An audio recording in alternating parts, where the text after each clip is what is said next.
When the clock is running out on someone's life, rescue workers need any edge they can get in the race against time.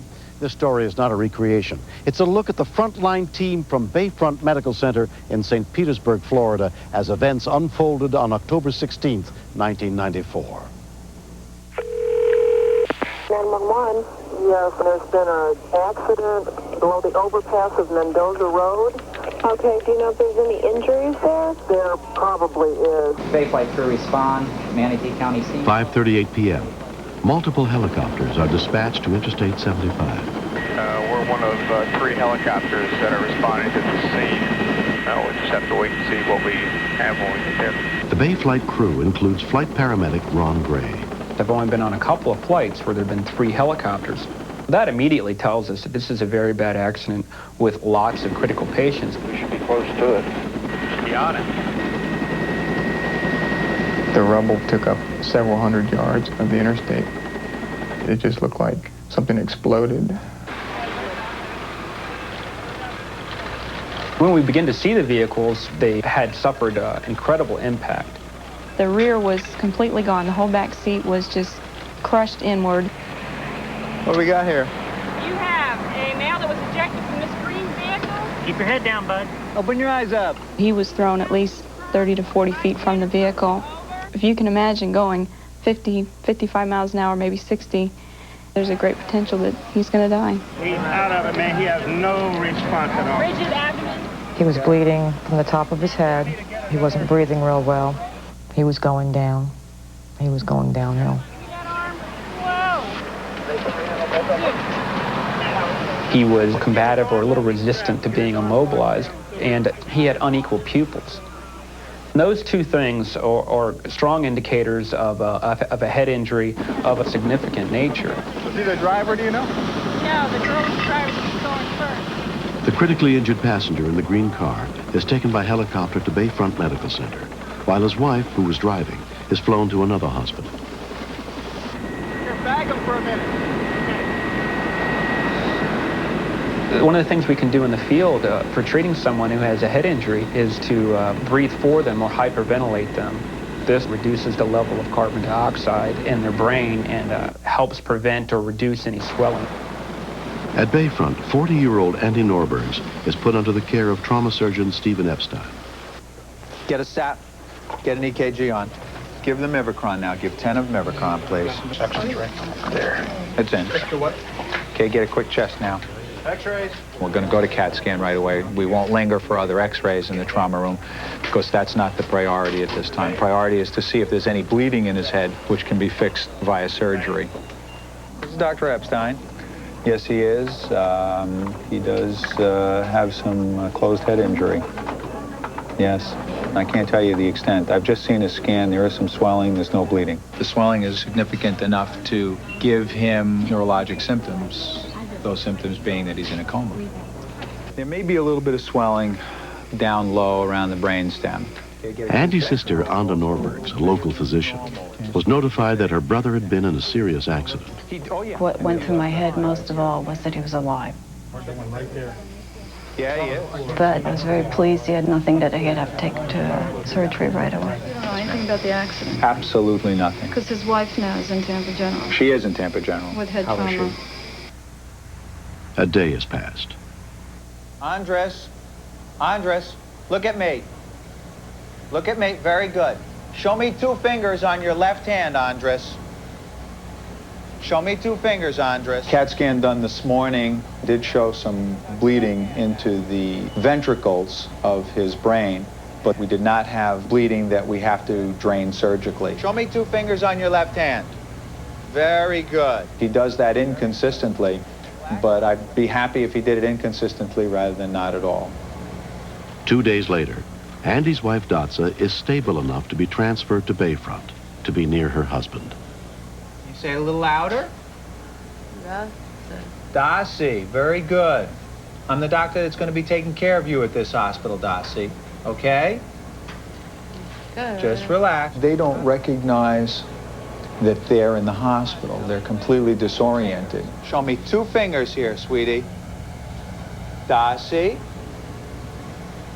Show 2 fingers, all right? It's going to take many days and we're not sure how many days until they start to improve. And that's the difficult part about head trauma, is you really don't know how long it's going to take to improve and to what level of improvement they're going to come back to. Dutz is here, Andres. Andres, Dutz is right next to you. If you can hear me, I want you to nod your head, Andres. Aya Norbergs and her husband have come to be with their injured son and his wife. We hope for the best for them, that they fully recover their faculties. Right now, their motor skills are fine. They're moving and kicking. So that's all we can hope for. It's been 5 days since the accident. Well, maybe around Monday, then they'll take him off the respirator. Maybe it's good for you to hear our voices. We're all here. Andre, that's it. But she's in her own room, and she's doing real well. Maybe next week, Datsa will come see you. We love you. It's seesaw. 1 minute, Datsa was the better one, and then Andy wasn't doing so well. He cares for her so much that it wouldn't be anything for him without her. Spreek Milo. Ja. Ja, du siehst man. Ja. Common sense. Oh, yeah? Yeah, yes. And I asked her, do you know who I am? What's my name? And she said, sure, Aya. And that really turned my heart around, because she was even calling me by name. Indra understands it. I don't. Okay. But tev jārunā man latviski vai angliski. Jāzavā. Hey, Kiruna, that's it. Datsa would flip from one language to another. She knew 3 languages, and she would stay back with her Russian language or then flip to Latvian. And it was all a normal process for which the brain was healing. After 10 days, Datsa is brought in to see Andy for the first time since the accident. Dutz? Dutz? Who is this? Who is this? Who is it? Do you know who that is? My husband. Your husband. Andres. Yes. Dutz is here. Open your eyes. Call him by his name.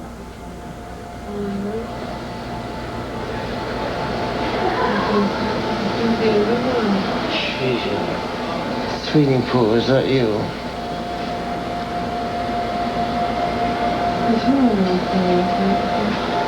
What, Dutz? What? That's actually the first time I've had a chance to see an interaction between a couple who've both been in an accident. You're in the hospital, Andres. Wherever. Is Dutz in the room with you? Yes, she is. Where is she? She's in the residence with me. But she is separate from me. Call Andres. Andre? Would you like to touch him? She seems to realize more that he's ill than he realizes that she's ill. It's not the best recovery we could have hoped for. We would have hoped that they would have awakened quite rapidly, but that's not the case. They were both very severely injured. So this is not bad at all, and I'm rather pleased. And it's a real first today. We'll bring you back tomorrow, okay? Yeah. Okay, say goodbye. It will be good for them to go through the rehab together. They will help each other. They may even compete with each other.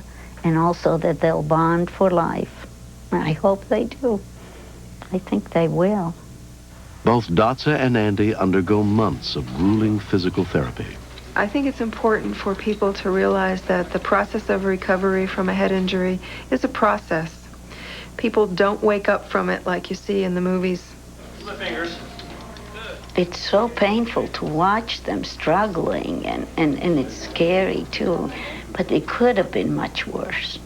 Datsa and Andy were both very patient with each other, just to see them put up with each other and really wait for things to come together. They really did that. I could see them trying and trying again. That was an inspiration. See how my left arm is? Ow! Dotsa was having lack of confidence in the fact that she couldn't get her balance, that she wasn't walking well. I would tell her how she's going to be okay. You take one day at a time, and you just keep going. I don't feel it over here. We gave up our own life so that we could be there for them. We didn't push them, but we were there. My mom and dad were there every day. From what I understand, they were there from the day after the accident for 2 months. Morning, noon, night. It was important to see their faces every day. It was recognition, it was home. Andy was dismissed earlier, and it was sad to leave Dotsa all alone in the hospital. He was visiting every day, close to 2 weeks. He's my best friend. I cannot say I love him because he does this or that or that. I just love him. After 8 months, Dotsa and Andy have almost completely recovered.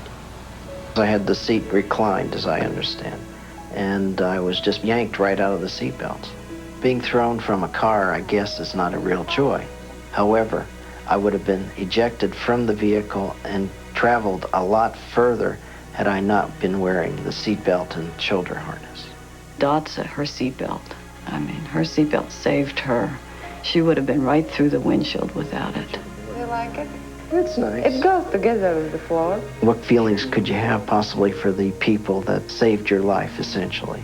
The paramedics, the physicians, the hospital, the therapists. I'm here today strictly because of these folks. Oh, it is nice. It's finally dry. If we would be in my home country in Latvia, we would be dead for sure, because there is no help like helicopters. That saved them. They were very critical.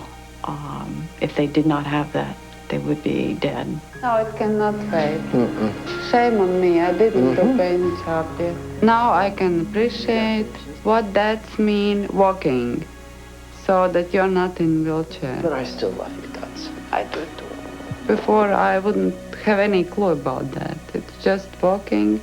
I cannot run yet, but I'm trying to. This young girl was visiting her aunt from Latvia. We kind of picked her, that she'd be a great daughter-in-law, and we started pushing them together. They must have felt so uncomfortable. And then every time they'd walk out the room, everybody'd look and watch, and they got together eventually. They sure did fall in love. We're here. We're alive. We're mobile. And we love each other. And it's fantastic. Life is good. It's more than good. Life is beautiful. It's more than just a box of chocolates.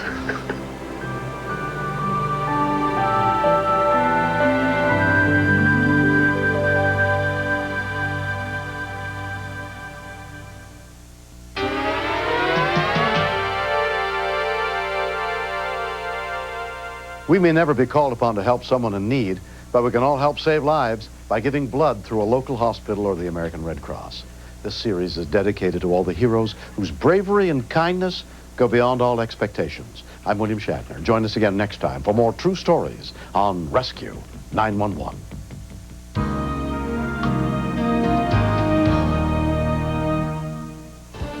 I'm Dan Rather. Ahead on an all-new 48 Hours, we take you to Montana to see the hate group standoff as never before. Plus, the latest on the Unabomber case. And the doctor's patients say he's cured cancer. Meet one woman staking her life on it. On 48 Hours, next.